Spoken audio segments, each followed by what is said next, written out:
What is going on, you guys? A21 Mayo here, and in today's video, I'll be talking about all the roles and their jobs in Rainbow Six Siege. Before we jump into the video, I quickly want to mention that 50% of you guys are not subscribed, so if you guys have not hit that sub button already, I would really appreciate it. I also want to mention that I'm doing coaching, so if you guys are interested in that, there's a link to my Patreon where all of your questions can be answered by scrolling to the bottom of the page. And yes, I do coach console players. Lastly, there's also a link to my second channel where you can find content from my Twitch livestream, tier lists, or private coaching sessions. Now, with all of that being said, let's jump into the video. Hey guys, Future A21 Mayo here. This video is going to go into a lot of great detail, so if you guys are wanting to really know about all the roles in the game, get a piece of paper or get on your phone to write down notes. I promise you, you're going to want to take notes because oh man, there's a lot of good info in this video. Firstly, I want to talk about the attacking side of roles and what they mean. To start this off, let's talk about the players who will be playing support, flex, and entry. So just to give a basic breakdown of what each of these three roles are supposed to do, let's begin with the entry fragger. Now, even though it's in the name,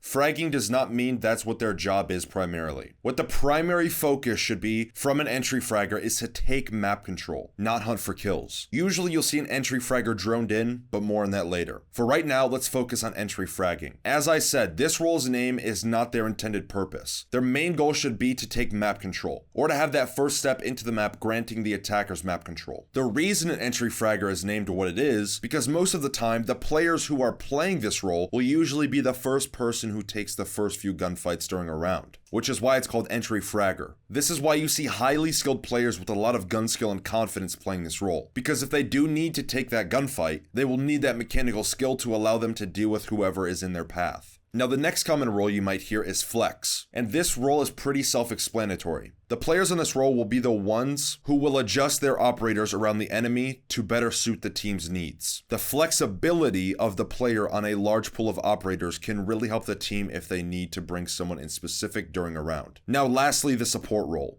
This role is for the players who might not be too confident in their shot, but are still expected to do their job. Support players are usually on operators like Thermite, Hibana, or Maverick. They're the ones who will most likely be droning in the entry fragging operators. Okay, so now that we understand what each of these roles mean and what their base level job is, let's pick each of these roles apart. Since it's still fresh in our mind, let's continue talking about the support role. In the primary role in its name, you can have multiple jobs for the players in these respected roles. You can have something called the soft support and hard support. The biggest difference between the two is that when a soft support operator dies, it doesn't mean that the round's over. Meanwhile, if the hard support operator dies like a Thermite, you no longer have access to opening a reinforced surface. Now, what operators can you expect to see when naming these two subcategorized roles? As for a soft support, it could be a secondary hard breach in combination with the primary one, or an operator like Thatcher, sometimes Montaigne, Dokkaebi, and Lion, or Kali. It does all depend on what the other operators might be in the lineup. I'm not saying that a Lion and Dokkaebi is always a soft support operator, but they can be. Now, as for hard support operators, it could be any hard breacher really. When it comes to someone saying they play hard support in comp, it usually boils down to the operators that have the most influence when it comes to utility during any given round. So far, from what we understand, are the basics when it comes to the support role, which is soft and hard support. So when you name off these roles, you should also have some very basic jobs that they should be doing during any given round. Now, keep in mind that just because I'm attaching these jobs to this role does not mean that these jobs cannot be changed or moved around. This video is not here to give you everything you need to know, more or less a foundation for what you should expect in most situations and to help you learn how roles are played and what their jobs are. So as a support player, you'll commonly see that on the hard support role, someone's job is to IGL. If you don't know what an IGL is, it's an abbreviation for in-game leader. And what their job is to make sure that the tempo of an attacking round is fluid, and if there are any issues, that player will most likely be the one to problem solve and then relay that information to their team. Again, I'm not saying that only a support player can IGL. It's just seen most commonly since this is very likely the slowest role on attack.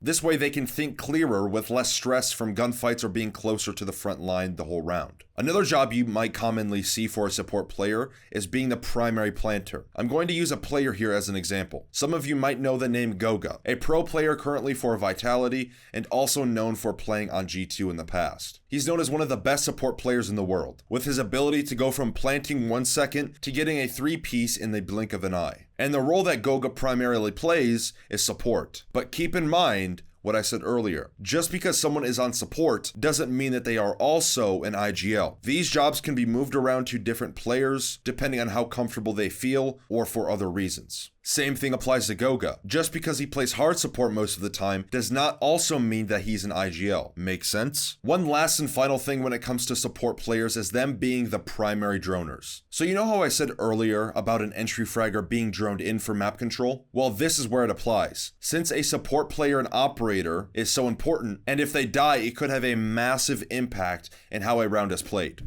Well, if these players are going to be in the back lines, let's put them to some use, right? Which is where them droning entry fraggers in is so important, since they will need to be kept alive during the majority or all of the round. A support player will either place a drone outside of the map near a window or doorway and have the entry fragger spawn in the closest location for them to take the map control. Or you have something which is called a cutoff drone, which is effectively doing the same thing but in a much more efficient manner, since you won't have to drone everything up to the point of the cutoff drone. Instead, the entry fragger will take the map control up to the point of where the drone is. Okay, I know that was probably a lot to take in, but I hope that helps. Now let's talk about the next basic role. Flex. In the flex role, as I said earlier, this is where a player on your team will be flexing between a pool of operators adjusting to the enemy. Some operators you might see on this role are attackers like Capitao, Montaigne, Lion, Dokkaebi, Jackal, Nomad, Gridlock, Iana, Kali, Ying, Sledge, Buck, Twitch, and IQ. I said that all in one take. I'm a god. Now you might notice a few operators from earlier when I was talking about the soft support. This is what I mean by me saying that just because I classify one operator to soft support doesn't mean that they can't also be a flex operator. It really does come down to what the rest of the attacking lineup looks like. Since there are so many different operators here, I'm not going to focus too much on each individually, but more or less a basic understanding of what jobs you might see assigned to this role. So one of the most basic ones, if it's allowed, a flex player will fill the spot of an entry fragger if they die early and map control still needs to be taken. Or you also might see a flex player have the job of something called flank watch. Now with this name, it's pretty self-explanatory. Whenever you have an operator like Nomad or Gridlock, these two operators are known as flank denial operators. And when you have an op like this, it's safe to assume that they will be the ones watching, or sometimes even setting up flank drones. They will do this until it comes to the point of site execution or their utility is needed closer to the line. Or if a teammate dies and their flank watching utility is set up, they will then rotate to the line to fill the dead person's spot or to an area closer to the bomb site. Another subcategory that falls under flex and sometimes even entry frag is called soft breach / nades. This name is also self-explanatory, but it's a good thing to mention. This role will be the players who will mostly be sticking between two operators like Sledge or Buck. Their job is to, well of course, soft breach. If they need to use a nade for utility or clearing a defender from an area, that's their job. Or if they need to apply some sort of vertical play, that's also their job. Whatever and wherever their utility is needed, they should be there. I know that this is a lot of information, but I'm trying to go into as much detail as possible. So if you're still watching until this point, pause the video, go down to the comment section, and confuse the hell out of everyone there by commenting the word pool. Why the word pool? Because of the operator pool that flex players can choose from. Now if you don't do this,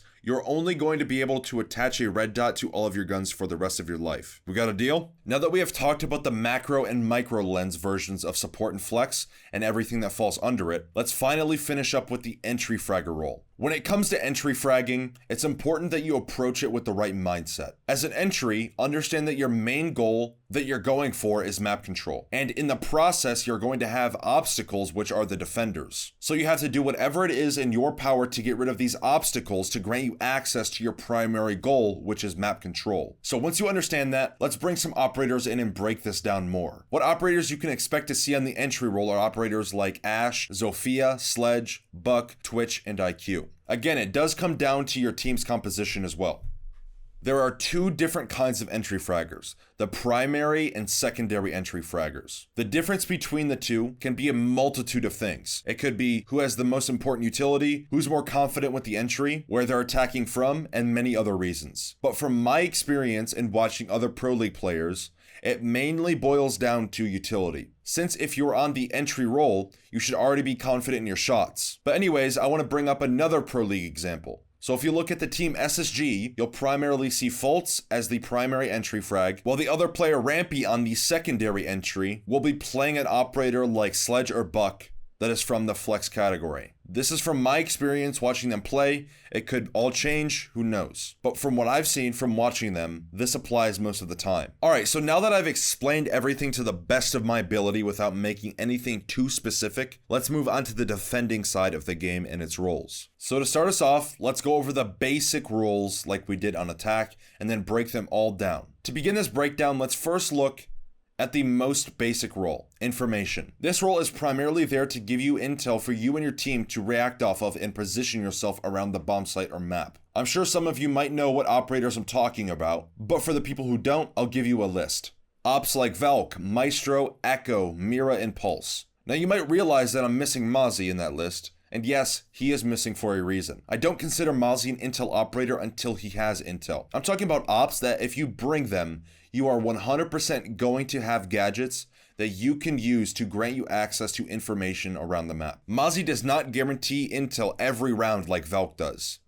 Now I want to talk about ops like Maestro and Echo a little bit more. These two operators are very much like support operators on attack. They should have the same thought process of getting on cams early and seeing where the attackers are pushing from so that way they can relay that information to their teammates. Which brings me to my next role on defense, support. The support role is very similar and different to the attacking side. As I just mentioned, as an anchor or support player, you should be the one checking cams around the map and giving that information to your roamers. Or in comparison, entry fragger on attack. So some operators that you could consider defensive support operators are defenders like Echo, Maestro, Smoke, Mute, Doc, Rook, Tachanka, and sometimes Castle. The people who are going to be in the back lines or anchoring, so to speak, on the bomb site. These are the ops that are really going to be the glue for the team and foundation for the defense. They're the ones to play the bomb site and the operators that other people don't want to play. Now I want to talk about our crowd control operators. Before I talk about the role itself, let's understand what this name means. Crowd control or plant denial operators are there to do their job at denying plant or denying the attackers access to areas of the map,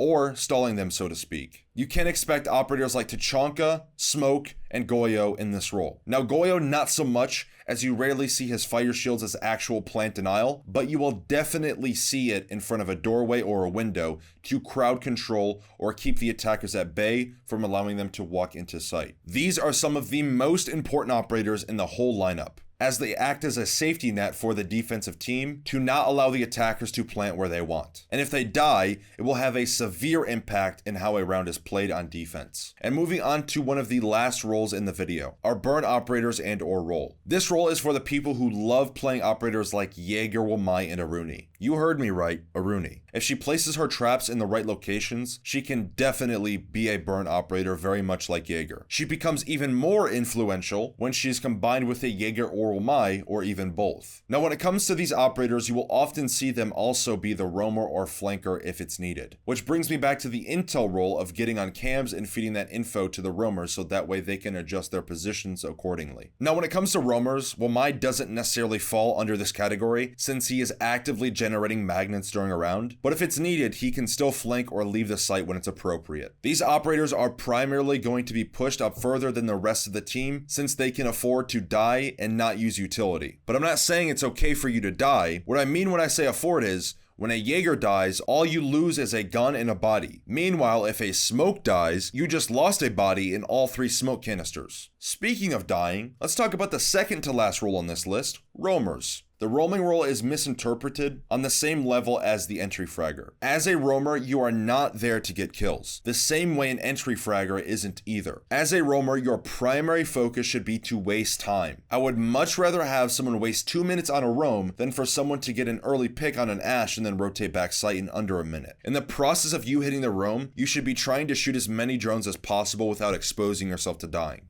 Not only are you wasting a large amount of time, but in the process you should be chipping away slowly at the attacker's drone count. Now, the reason behind this is because as you do this, you're now making the attacker's jobs harder at allowing them to get intel on your support operators or anchors on site. So if you're someone who likes to roam, don't think about yourself. Also keep in mind how important the 4 other players on site are too. Okay, I know all of this was a lot to take in, but I want to talk about our last and final role on this list, which is our flex players. Now when it comes to flex players on defense, you won't really see them too often as you would see on attack. The main reason is because while you're on defense, you will usually have a fairly strict structure to your defense that won't always allow you to change up an operator like you will be able to do on attack. So keep this in mind. I hope all of this makes sense. Before I go, I want to give some general tips when it comes to applying a structure like this. If you're only playing ranked, using roles and structures like this is fine, but roles work much better whenever there is a basic skeleton or blueprint for your attack or defense. Another thing to keep in mind is if you're on a competitive team, write out or make a very basic strat with operators and roles so you and your team have zero confusion on where utility goes and where people should play. Then apply the roles to that strat and everything else I said earlier. Now that is going to wrap up today's video. If you guys enjoyed or learned anything new, make sure to leave a like on the video. Writing the script alone took a lot of thought and time, so seriously guys, liking the video is free and has a much bigger impact than you think it does. As I said at the beginning of the video, 50% of you guys aren't subscribed, so if you guys have not hit that sub button already, I would greatly appreciate it. Lastly, before I go, I want to mention that I'm doing coaching, so whether you're on PC or console, I can coach you. I have many different tiers, so if you guys are interested in that, there's a link to my Patreon down below in the description. While you're down there, you can also find a link to my second channel, as well as a link to my org, the Wichita Wolves, which I am a content creator for. But with all of that being said, I hope you guys enjoyed, I hope you learned something new, and I will see you guys in the next video. Now, for all my non-English speaking viewers out there, I'm going to start leaving the full word-for-word script in the descriptions of my videos. This way you guys can read along or translate to your native language. And I swear to God, if any of you don't watch the whole video and skip to the script just to get the content faster, I'll find you and I will tuck you in very aggressively at night. Okay, I leave now. Bye.